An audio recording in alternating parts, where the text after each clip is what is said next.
മത്തായിയുടെ സുവിശേഷം 23 അധ്യായം 1 മുതൽ 12 വരെയുള്ള വാക്യങ്ങൾ.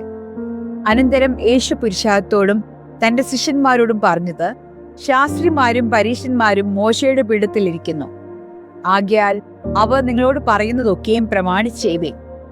അവരുടെ പ്രവൃത്തികൾ പോലെ ചെയ്യരുത് താനും. അവർ പറയുന്നതല്ലാതെ ചെയ്യുന്നില്ലല്ലോ. അവർ ഘനമുള്ള ചുമടുകളെ കെട്ടി മനുഷ്യ തോളിൽ വെക്കുന്നു. ഒരു വിരൽ കൊണ്ടുപോലും അവയെ തൊടുവാൻ അവർക്ക് മനസ്സില്ല. അവർ തങ്ങളുടെ പ്രവൃത്തികളെ എല്ലാ മനുഷ്യർ കാണേണ്ടതിലത്രേ ചെയ്യുന്നത്.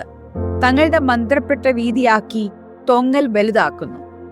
അത്താഴത്തിൽ മേൽ പ്രധാന സ്ഥലവും പള്ളിയിൽ മുഖ്യാസനവും അങ്ങാടിയിൽ വന്ദനവും മനുഷ്യർ റബ്ബി എന്ന് വിളിക്കുന്നതും അവർക്ക് പ്രിയമാവുന്നു.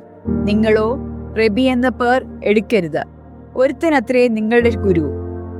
നിങ്ങളോ എല്ലാവരും സഹോദരന്മാർ. ഭൂമിയിൽ ആരെയും പിതാവെന്ന് വിളിക്കരുത്, ഒരുത്തനത്രേ നിങ്ങളുടെ പിതാവ് സ്വർഗസ്ഥൻ തന്നെ. നിങ്ങൾ നായകന്മാർ എന്ന പേർ എടുക്കരുത്, ഒരുത്തനത്രേ നിങ്ങളുടെ നായകൻ ക്രിസ്തു തന്നെ. നിങ്ങൾ ഏറ്റവും വലിയവൻ നിങ്ങളുടെ ശുശ്രൂഷക്കാരൻ ആകണം. തന്നെത്താൻ ഉയർത്തുന്നവൻ എല്ലാം താഴ്ത്തപ്പെടും, തന്നെത്താൻ ഉയർത്തപ്പെടും.